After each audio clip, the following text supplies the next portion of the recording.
Hello, everyone. Welcome to Clay's Couch here. I'm your host, Clay D, the one and only, coming at you the best way that I know how. And I am honored, and it's a pleasure today to be joined here by a true powerhouse in Memphis, Tennessee. Thank you, everyone, for joining in tonight as I welcome to the virtual couch, Miss Ruby Powell-Dennis. Thank you for joining the virtual couch tonight, Ruby. Oh, it's a pleasure. Thank you so much for having me. Yes. So, Ruby, just tell us about yourself. Obviously, you're doing a whole lot in Memphis. You're running for office right now, and you have your own political action committee. Tell us what you have going on with all that. Yes. So, again, thank you so much for having me. I'm excited to share a little bit more about my leadership journey. I am a former elementary school administrator and a mom of two who are 5 years old and 3 years old, and a wife. And like many people around the country, the last several years, I just got tired of seeing the same old, same old. And what I mean by that is just people making decisions, policy decisions that often don't live in the communities that they serve. And when I say live, I mean like live, work, play, and every day you're alongside regular, hardworking people. And so there's a disconnect, unfortunately, in Memphis. And so some of the work that I get a chance to do is just supporting Black women who are on the ballot. And so through Elect Black Women PAC, which is a national organization, I've been able to work alongside other Black women who feel the same way, right? Like this cannot persist. And, we need a more representative electorate and a more representative democracy. So everything I've been doing is in that vein. I'm running for state senate for an open seat, which is District 31, which will represent eastern part of Shelby County. And so, my primary will be in August. And so between now and then, again, just focusing on helping get more Black women elected around the country, and also just making sure I'm talking to voters and talking to people locally, letting them know I'm running and that they have a choice, a true choice for the first time in over a decade about the type of leader they want to be representing them in Nashville. Wow, that's definitely a great platform that you have, obviously, with the PAC and all. And just tell us more about the PAC. What was the idea around it? What was the inspiration that you had when you first formed it? Well, if you could just walk us through that. Certainly. So I went to the University of Florida as an undergraduate, and there are a number of institutions that just produce a lot of our public servants. And so the University of Florida, when you think of like Debbie Wasserman Schultz, who was the former chair of the DNC, Andrew Gillum, who went to FAMU, he grew up in Gainesville. He's former candidate for governor for the state of Florida. Nikki Fried, who is a former classmate of mine who is now running for the governorship of state of Florida.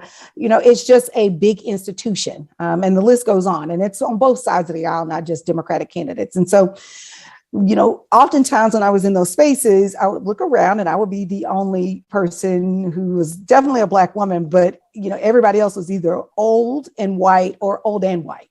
And so even at that age, it was very apparent that, Black women are not being groomed and are not growing up in political ecosystems. And I took an interest in it early. I am a descendant of the Deacons of Defense, which is a group of folks who, my hometown is Bogalusa, Louisiana.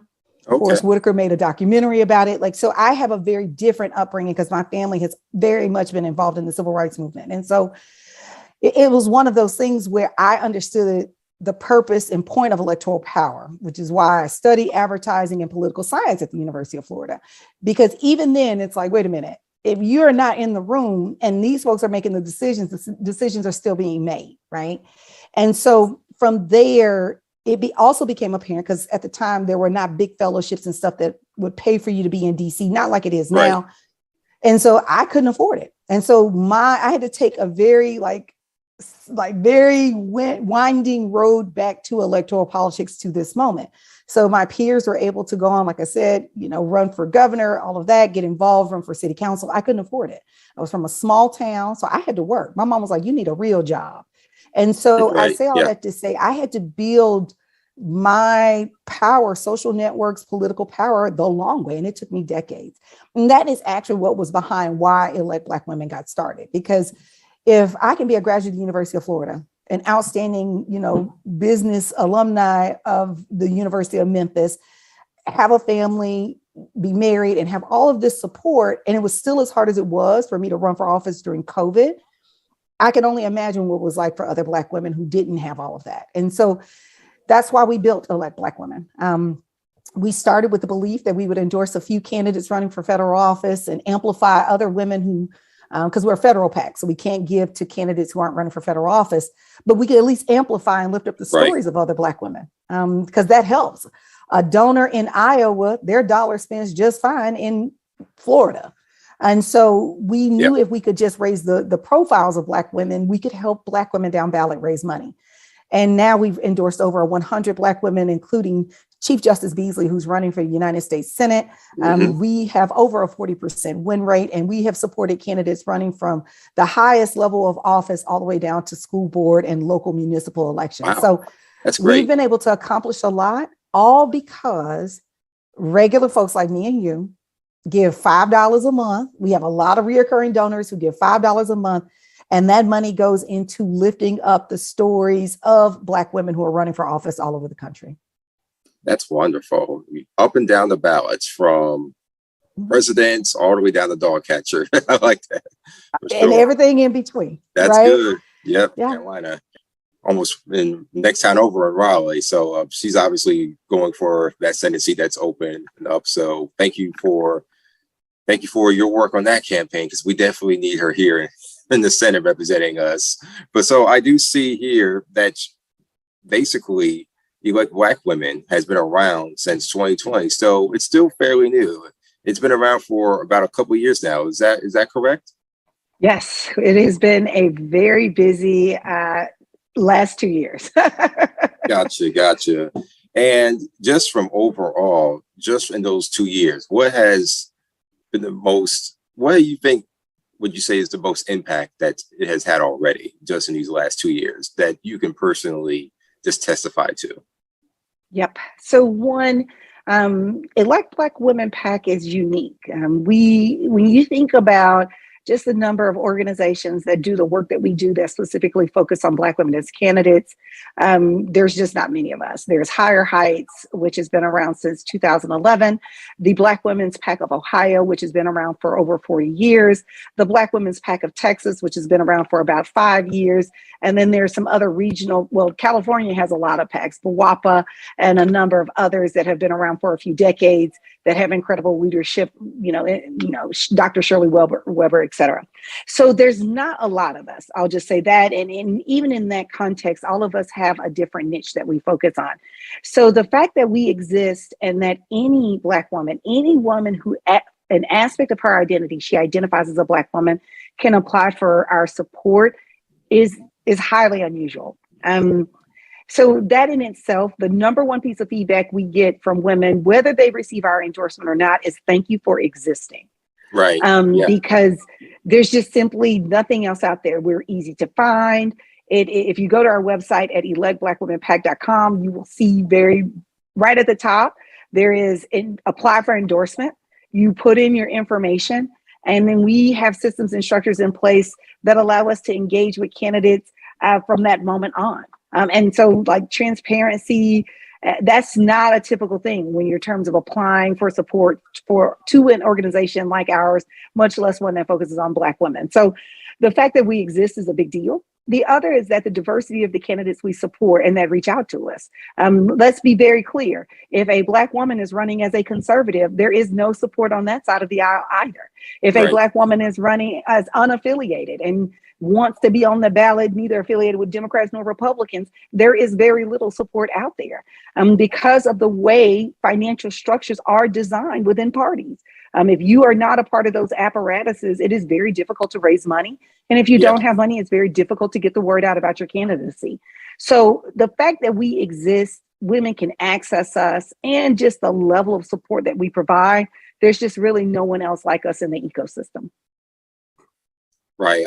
And I liked how you mentioned, Ruby, about how conservative Black candidates don't really have a space. And I do like how you mentioned that regardless of what side of the aisle, like Black women has a place for even conservative candidates. I think that's very important and healthy from this standpoint, that you don't have to necessarily be far left or be progressive, or there's no issue being moderate. I do think that just having that healthy balance of different sides of the pendulum makes a difference, because really you're not going to get that too many places.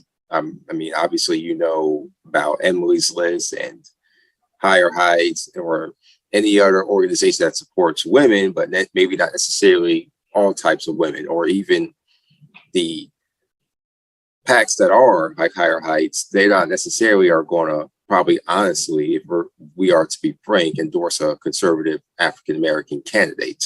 So just having that in place, I will say I think it's a big advantage for your organization, just overall with the electoral layout in this country.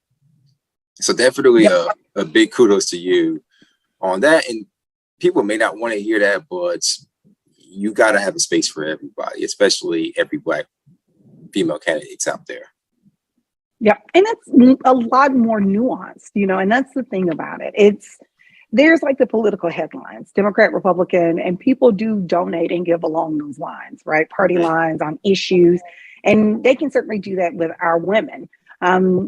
What we take into account is we understand that the systems and structures that exist don't always apply in an equitable way to Black women. And so I'll give a good example. If a Black woman is running as a judge, right? Judges are nonpartisan positions. And so you don't have this application of Democrat and Republican in a traditional sense, because judges are meant to be impartial. However, when it comes to the way they may be listed on the ballot, which is something structurally determined that could be state level, regional, it could be contextual, right? You might be listed as a Democratic, on a Democratic ballot and have to cross petition, cross apply, and be listed on the Republican ballot. And so we understand that there's a lot of nuance, because again, there's like what you're talking about, Emily's List, Planned Parenthood, you have to be pro-choice. They're issue-based organizations and are very clear and transparent about their mission. Our work is at the system level. When we say that we take candidates from all over, there is very little to no support for Black women running for DA. 2,400 DA positions in our country, 1% of our DAs are Black women. So, and again, when you think about structurally how hard it is to raise money for a district attorney, here in Memphis, the district attorney's term is 8 years. Do you know how many people can be sentenced and can suffer under a DA under a term that long? Wow. And Yeah, so, absolutely. yeah, so it's things like that that we take into account, which is why our name is Elect Black Women and not elect insert some type of modifier or adjective or, something else than Black women. Right. And you make a good point there. Judicial races definitely matter. And even judicial endorsements from obviously an organization like this matter a whole lot, because when we see the effects of the judicial system work in ways that we don't like, we often fail to realize that it starts at this level, getting candidates, like-minded candidates, to run at those levels and get the support. Because oftentimes judicial races, because of their nonpartisan nature, they're not really an appealing appetite for donors or for supporters, in general, unless you're getting it. And they come from a very intimate prism, such as family, friends, but nothing really like the machines, as I call them, the political machines, or the think tanks, or even the PACs. So definitely another credit to you and your organization in that regard for considering judicial candidates as well. And you even endorse, your organization even endorse judicial candidates on a local level right here in North Carolina. One Yes. name in particular, Mina Thompson, Yes. over here in Durham County, which is where I'm sitting right now. So that definitely does make a difference, I feel. And judicial races are just as much as part of our democracy as any other branch of government on the local, state, or federal level. Yeah. And there again is another structural barrier to that. Judicial candidates actually can't do traditional call time. So they can't call a person up and say, hey, can you give me money? They actually have to have, because they're supposed to be impartial. Mm-hmm. You can't, you shouldn't be a judge asking people for money. That's not good practice, right? So exactly, they have to have staff who are assisting with fundraising and things like that. And then when you take into account all my friends who went to law school, and I was surrounded by talented Black women who are now just transforming the country in their respective industries, but no one was talking about, hey, I want to eventually be a judge. That was not a conversation. And again, those are the places and the spaces where we are proud to have supported Judge Lori Dumas, who ran and won her statewide judicial seat in Pennsylvania. We had 9 women on the ballot. 5 of our women won. Those are now judicial spaces, in and around the Philadelphia area, that are going to have judges who care about DEI, who care about inclusion, who talked about that openly and in a way that is fair, that is just, and that is equitable and respects all people. So again, we have our work cut out for us, but we're excited to be able to lift up the stories of these incredible women who are running down ballot. Sure. What was and you already had told me this pretty much in many parts, but just what was the model that you try to follow when you created this PAC? What was the inspiration? Like, who, or is there anyone in particular that you saw or that even you spoke with that really just gave you the joke to obviously form this whole committee from conception to implementation to where it is now? So I would say it actually came as a result of the absence of that. Because so I have been able to support candidates of color who are on the ballot for the last several years as a profession. And I made the pivot out of education in part because I saw how hard my educators were working to transform schools, turn around schools, fresh start districts, launch new districts, charter schools, public schools, and everything in between. And they were bumping up against terrible legislation. And it was directly impacting Black and brown families. And so that's part of the reason why I also wanted to make the pivot into politics. And so when I did that and I was supporting candidates and then I ran and then I was still supporting Black women candidates, it was like the lack of resources was just, and it was all because if you didn't have money, didn't have connections, if you didn't go through certain networks, certain programs, certain schools, you had to figure it out. And it's not that you can't, but when you talk about if you're working a lot, you have a family, you have other responsibilities, COVID was happening, there's just all of a sudden a lot of people who could not run for office. And so that's where this came from. And then also, like I said, I have an MBA. I am obsessed with building. I have built enough companies, systems, and structures for other people that I said, you know what, if I can build it for other people, then I can build it for myself. I can build it for Black women. And that's what I did. And I started out with people, who had the expertise. And I said, if I do this, will you help me? And they said, yes. And we've been off and running ever since. And we have a number of folks who are on our team who are original staffers who've been with us from the very beginning. And we are bringing along even more people as we speak, as we continue to scale and grow. Because at the end of the day, we believe if an organization, an entity, a person, a group wants to elect more Black women, we want to work with you because there's just not enough. At the system level, there's over 500,000 elected positions in our country. Over 90% of our electorate is white and mostly male. We are nowhere near parity. And so we're just getting started. Definitely. That's wonderful to hear for sure. Now, obviously, you're running for office now yourself, State Senate District 31. Yes. I'm probably, it's safe to assume you're going to endorse yourself. No, actually, no. Really? No. Really? I actually, because one of the things that I care a lot about is being able to model the level of leadership that's possible. I believe that the greatest blessings in your life come from being in service of other people. I believe that whatever outcome God has for me in my race, it is already done. And that is a path that I am walking that is a part of my unique leadership journey.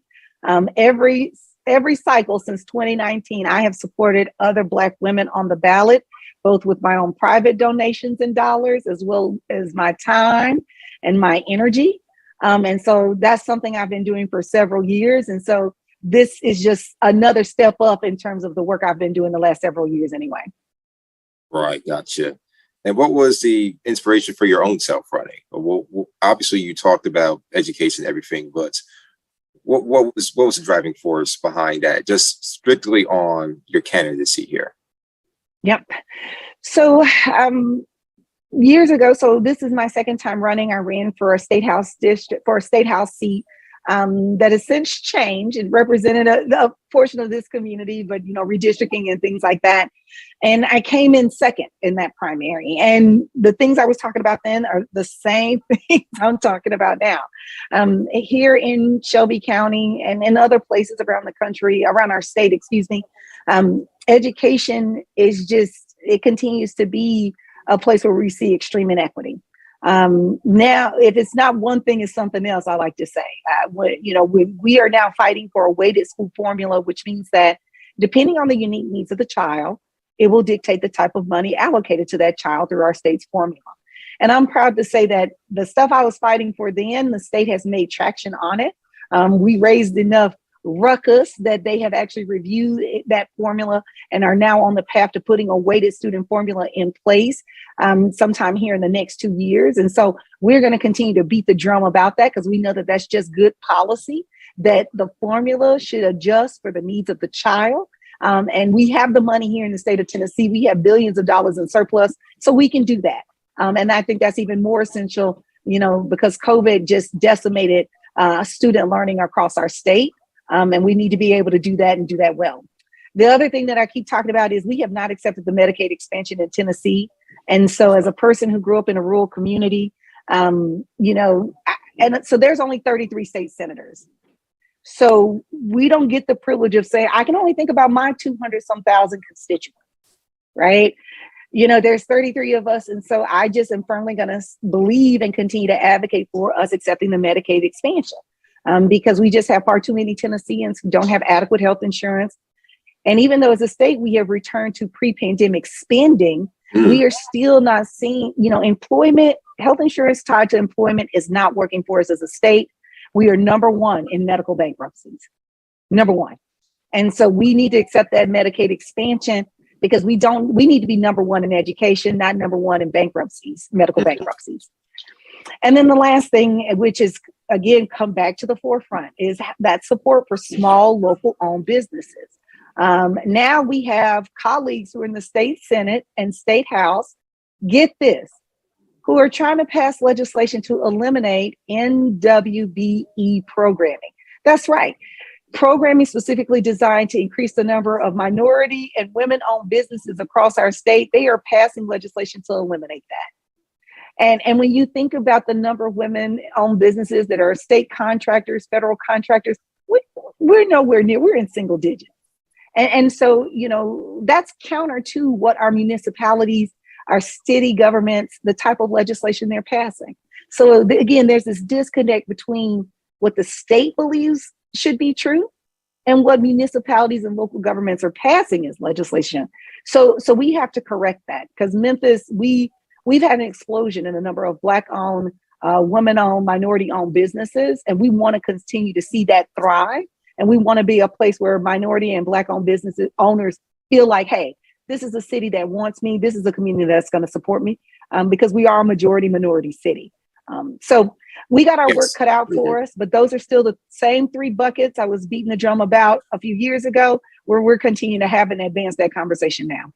Sure. What do you feel the opposition to your campaign is not addressing, whether it's through education, the healthcare, and the economy? What do you feel the opposition is just not presenting out there as a good alternative to you, or just in general, if they're presenting anything or not?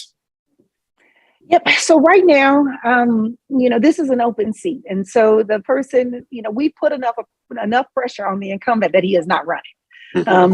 We did surveys, and we didn't just reach out to Democratic voters. We reached out to, independent voters. We reached out to conservative voters who we felt like might be open to hearing our message. And everybody, they were writing us back saying, in their own words, this guy, Brian Kelsey, is not what we want.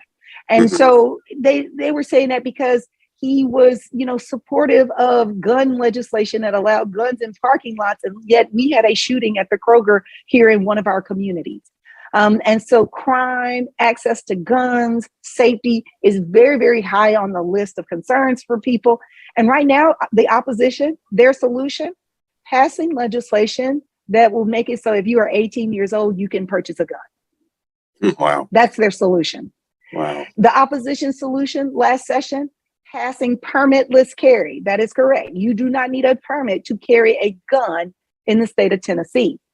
What did the governor do? He signed that legislation in the front foyer of a Beretta factory, a gun manufacturer here in the state of Tennessee. So right now, the opposition is saying the solution to rising crime is more police, more guns in the hands of private citizens, and passing legislation that allows, people to sue women who are getting abortions. These are the types of legislation that my opposition is passing in concern to, and let's not forget this divisive content. So also censoring content at the post-secondary level, at the collegiate level. This is the type of legislation and policy that my opposition is advancing. Right. And what I define as opposition is obviously the Republican Party, or whatever form of that exists over in the district and over in Memphis, and as well as even within your own party, in your own circles. So when I refer to opposition, that's exactly what I mean, not necessarily a particular candidate per se, because opposition can really come from your own. I'm sure you know that very well. Yeah. Yes, but the beautiful part about it is, and this is something that I can say, the Black leadership in our city, in our county, has done a tremendous amount of work in terms of advancing a Black agenda, in terms of speaking up for the issues around what it means to be a marginalized person, not just in our city and county, but in our state. 1 in 4 Hispanic people in our state live in poverty. And so we're having open conversations about, how can we make sure that no matter what your background is, we had immigrants coming to us from Afghanistan, like locally, we have just done a ton of work around marginalized and under-resourced communities and groups of people.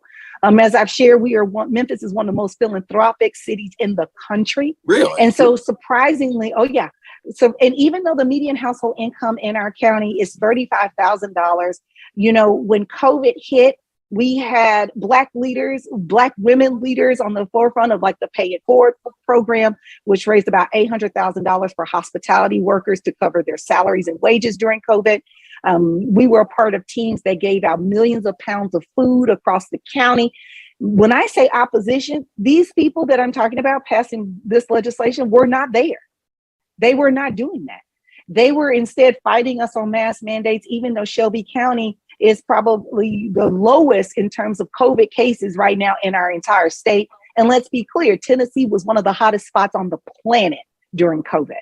And so when I say that we are at a very unique time, I'm proud to be a part of the work that so many leaders are doing. And we're also seeing a record number of people who are standing up saying this divisive rhetoric is not it. We have to work together to save lives. We have to work together to have a shared reality. We have to have a shared morality because we believe in community. Wow. And you mentioned about Memphis being very philanthropic, as you just alluded to, Ruby. Now, also with that being said, how has the support been amongst the faith community, meaning the churches, the old guard, and you just mentioned that there's been support across the board, but has there been any dissenting voices just in the old guard stakeholders within the faith community, or just anything similar to that, if I'm making sense? No, I haven't experienced that, and I'll tell you a little bit about why. So I have been involved. I am deeply involved in my church. My husband and I, we do a lot of work with our anti-racism committee, which has been around for 6 years. So, when you're like talking about transformational change, and we are a diverse church, right? We are a church where we're Church of Christ. So it's a more conservative sect of Christianity. When people think about social justice, no, Church of Christ. Oh, okay. Because there's like Kojic, right? That does the big convention. Gotcha. And then there's us, right? And so to your point, Church of Christ is, it's bigger in like Tennessee and certain parts of the country than others. But we are a much more conservative sect of Christianity. And when people think of social justice, we're not necessarily the arm of the social justice movement that comes to mind. But what I have been most blown away by is, between, like just this morning, I was talking with my senior pastor about when I go to Nashville, I care about going to heaven first. Let me be very clear. Yeah. Now, if COVID has taught us nothing, is that not the day nor the hour. That's right. You can live for this stuff on this earth, or you can answer your greater calling. I was just at the Black Women's Roundtable in DC 2 weeks ago, and the woman said it best: our feet are meant to walk in high places. And I really genuinely believe that. And I spoke to my pastor and I said, the thing I need most from the church is help me navigate how to have this conversation, because right now people are using politics and Christianity to direct people away from God and not towards. And so I have been very fortunate that when the same level of honesty I'm operating with you, that I'm the same person in private, and that those leaders, that old guard, that they have said to me, Ruby, you're doing something unique. You are doing something we have not seen. How can we support you? And I'm thankful for that. I'm thankful that people wrap their arms around, and this is from all walks of life. Let me be clear. This is Republican and Democrat, because at the end of the day, people who believe in family, food on your table, kids going to a good school, you being able to safely worship, work, and play in your community, all this other stuff is just rhetoric. People want leaders that they can trust, leaders they can depend on, and leaders with integrity. And I try to walk in that every single day, both publicly and privately. So I've been blessed and highly favored. And again, I shared this with my pastor. I know that God is calling me to something greater. And I am thankful that I have a support and a village around me that keeps me grounded and keeps me accountable. Wonderful. Love to hear that for sure. And the work that you're doing or have done is certainly reverberating. I've known about you for quite some time, Ruby. And so definitely being here in your presence, albeit virtual, is certainly a privilege as well. And I've heard nothing but good things about you on these streets here. So, I strive, brother. I strive. Now, given that, Ruby, who is your personal inspiration? Just whatever it's from. I know I mentioned this. I asked this already within the prism of your PAC, your candidacy, but just personally, what keeps you going every day?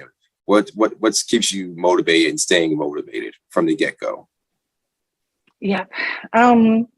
So I have to say it's a few women. So my mom, she's no longer with me. But my mom, her grace, her gifts, her talents, she always encouraged me to dream big. She raised me to be very independent in a good and healthy way.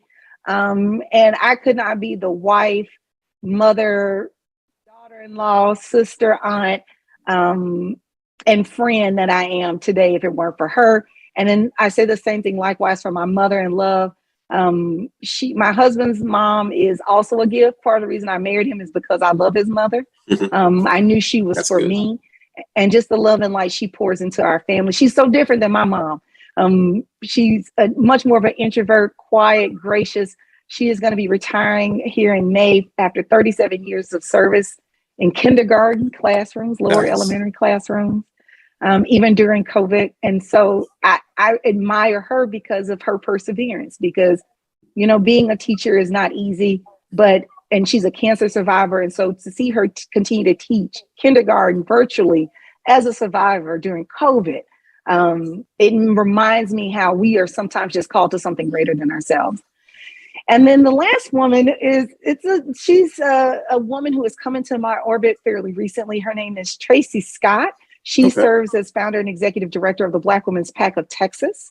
And Tracy, I admire because, she's again a Black woman who she's been a candidate. She's led a PAC, and she supported elected officials across Texas. She helped elect a record number of judges a few years ago. And so she's also someone who's just fantastic with relationships and just brightens up every room she walks in. And so she's also someone who I admire and who is near and dear to my heart. So. That's excellent to hear. Now, what grade level did you teach when you were a teacher again? Oh, so I did not teach. You didn't teach. Okay.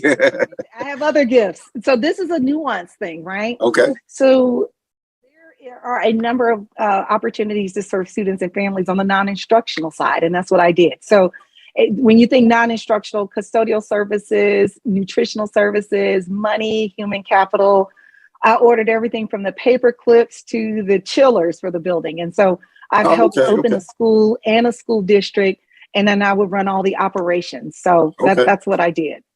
Okay, but they played an important part too, so that definitely counts. Kids quickly figured out I was the lady with the field lesson checks. So they always were happy to see, and the swag, the sweatshirts, and the book fair. So kids were always happy to see me coming. That's great to hear for sure. And just what is your goal with the PAC in the next couple of cycles? I mean, especially with the midterms coming up and 2024, obviously it's going to be a big election year, but where would you like to see your PAC in the next 2 to 5 years if we're just going to benchmark it from that?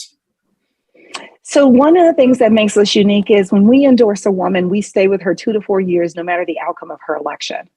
Because to what I shared before, a lot of our women are coming to us and, they're getting going, right? They're first time candidates and there's a lot to figure out. And we know that it takes time to build political power. So when you think about 2 to 4 years, that's going to carry us well into 26. And so what our priorities are, one, we want to see our women, 100% of our women continue to be engaged in electoral politics. Now, if they're elected, of course, we are connecting them with great partner organizations like New Deal leaders who work with elected folks, Nobel, which is the national organization for Black women elected legislators. These are incredible organizations that make sure women are plugged in, right?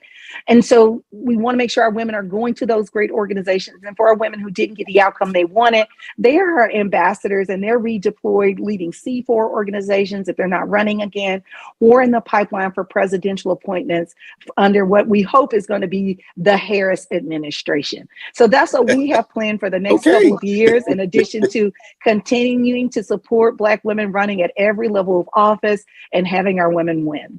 Okay, I like that. I like the forward thinking there. Now, tell us the application endorsement process. You touched on it briefly, but let's just say to someone listening now, and they're a female candidate, and they want to seek an endorsement from you and your organization. Tell us what that process is like, from application to consideration, etc. Certainly. So the first step is that we ask all of our women, and this is because we want to create equity.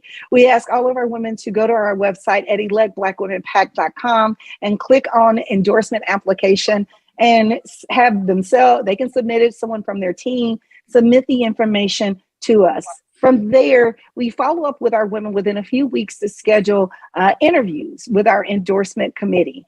Sometimes those interviews are just with me and another leader, but basically we work to make sure that we are capturing in the candidate's voice what's happening on the ground, context about their race, etc. We're very fortunate to have an incredible data fellows team that pulls things like disclosures, news articles, anything that's in the public domain. Because keep in mind, elections are public information. Yes, there is nothing you can do that should be hidden, contrary to some of the news outlets. It is all public information, and our data fellows help collect all of that. That all then goes to our endorsement committee, which consists of myself, as well as women of color who've been candidates and operatives at every level, and have worked, a number of cycles, including the most recent presidential. Those women are super savvy and super smart. We come together and usually come up with a couple of different decision types. The first being a full-on endorsement, which, as I shared, is like the 2 to 4 years of support, in addition to giving women access to great vendors, great partners, and relationships we have. We like to think of ourselves as a multiplier effect. We supplement, not supplant. We are not meant to be ad hoc campaign staff. We are simply here to amplify and augment what is already happening that is good on a woman's campaign. And so that's what our endorsement process entails. We have some other decisions that our committee makes sometimes. The other one that you'll see on our social media is Race to Watch. And that just means that these are women who sometimes we have multiple Black women in the same race apply for our support. And we do not believe in making heroes and villains out of candidates. Because when you think about systemic factors like redistricting and gerrymandering, sometimes we have a lot of Black women running in a race because they simply live in a Black community.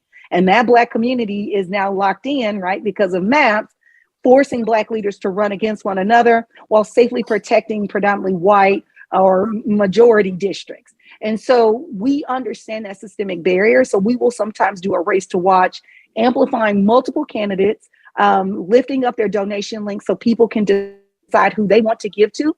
And then from there, after the primary, because we do endorse ahead of a primary, we will then continue to work with whatever candidate is victorious and support her as an endorsee. So we really try to lift up and support as many women as we can, but also understanding that this is still hard work. We are not endorsing women simply because they are Black and they are female. We are not endorsing people because they are somebody's friend. These are women who are out there talking directly to voters, who are rallying people around policy issues and are the future of electoral politics, which is why we have the win rate we have and why we're so proud to stand with our women. Excellent. Love all that here. So folks out there who are considering running for office, you know what to do. So they just need to go on our website, right, and just fill out an application. That's it. All right. Or our social media. If Yeah. you go to our social media, you will see our endorsement link. Yes, please apply. Our next endorsement deadline will be coming up on May 8th. And so you can always visit our website. It'll have the most recent endorsement dates on it.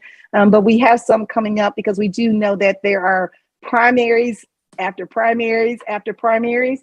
And we want to make sure women can access our application. Yep, it's going to keep on rolling for sure. We have a huge bunch coming up in the next month and a half for sure. So that's definitely useful. Now, going back to you as a candidate of Ruby. Now, let's just say we're going to name it and claim it that you win. Obviously, you're going to be very successful. You're going to assume office and represent District 31 in Nashville. Beyond that seat, would you consider seeking future office in that seat again for another term and or higher office, whether it be on a congressional level, gubernatorial level, wherever it may be? Would you consider another office higher or wherever in between? Look, I'm like, no. And I say that because, really, this seat, I thought long and hard about where would my skill sets fit? Because every level of office is different. You have to have different skills, there's different fundraising expectations, there's just different constituency expectations. Sure. And, I talk with my husband, about like, okay, because it's not just me, right? It's my family that comes along. It's my church. It's everyone that comes along who loves it and supports me on the journey. And at the end of the day, Tennessee just has so much work to be done at the legislative level, the state legislative level. And it might take, can do it in one term. I'm going to go in from day one, working as though I'm going to be a one-term candidate, a one-term servant. And just, like my hair is on fire. Because at the end of the day, every time we take our time to do anything when it comes to public policy, people's lives are impacted by that. And so from day one, I'm going to go in, ready to file legislation that puts people first, that is driven by feedback directly from the people who, are in my community, whether they voted for me or not, because I am not petty. The truly transformative cannot be petty.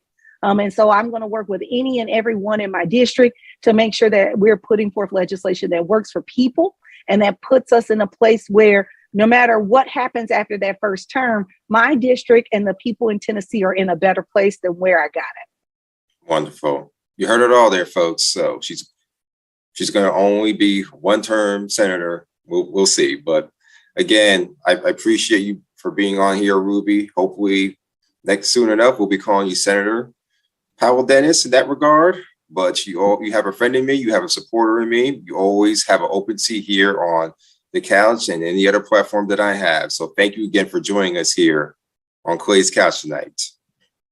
Oh, I appreciate it. And thank you for all that you do and lifting up the stories of us here who are serving. We are grateful for your leadership as well. Thank you very much.